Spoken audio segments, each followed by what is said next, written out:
Қызылорда облысы, Арал қаласы, Шевченко атындағы номер 13 орта мектебінің 1-Ә сынып оқушысы Жантуар Көркем Мұхағали Мақатаев.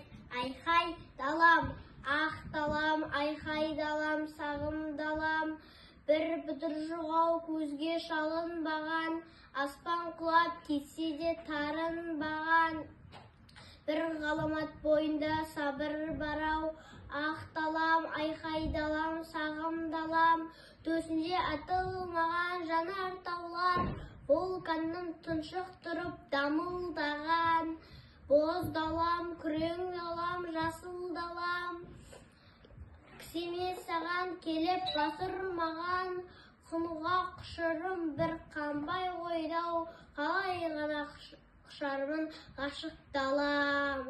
Құшақтан шығармаспын деген едім, дәрмесі ғып жараттың неге мені, өзіңдей алып болып тумаған соң, адам болып жүрудің не керегі? Сонда да сүйіп өтем, сүйе тұра құшылмау күйік екен. Өзіңдей алып болып тумаған соң, адам болып жүруде қиын екен.